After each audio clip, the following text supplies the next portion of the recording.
মধ্যপ্ৰদেশৰ পৰা কৰ্মসূত্ৰে ওলাই যোৱা এজন ল'ৰা যাৰ নাম সুৰজ।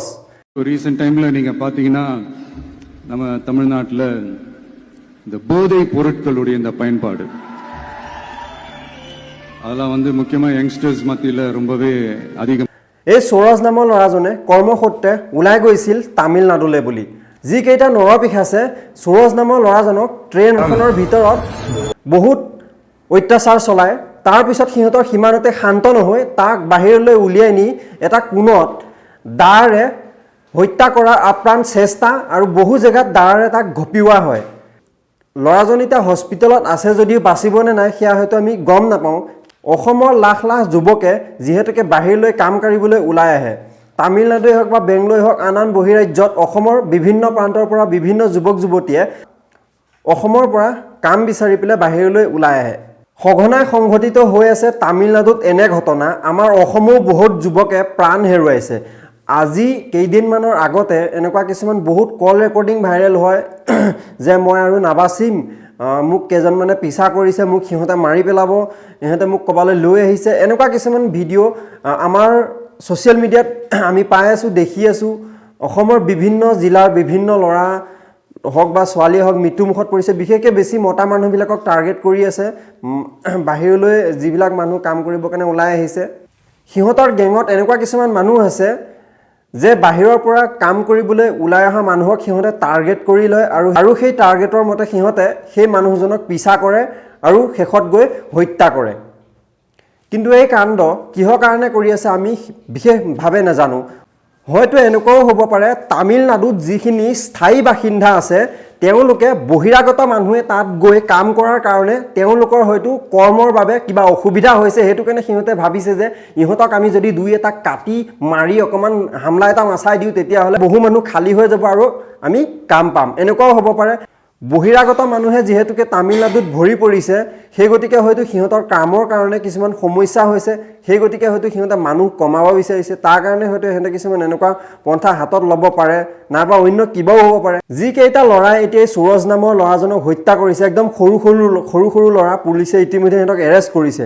যাৰ এতিয়ালৈকে দাড়িয়ে গজা নাই, সিহঁতৰ এতিয়াই এই ৰেলত উঠি পেলাই সিহঁতৰ ইমান উৎপাত, দা লৈ পেলাই মৰেল পুলিচগিৰি, মানুহক হত্যা কৰাৰ চেষ্টা, দাৰে ঘপিয়াইছে।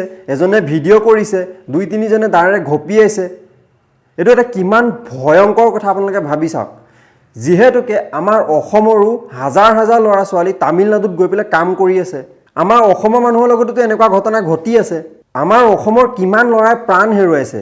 আজি 2 বছৰৰ ভিতৰতে কিমানকেইটা আমি খবৰ পাইছোঁ, কিমানকেইটা নিউজ পাইছোঁ, কিমানজন ল'ৰাই প্ৰাণ হেৰুৱাইছে।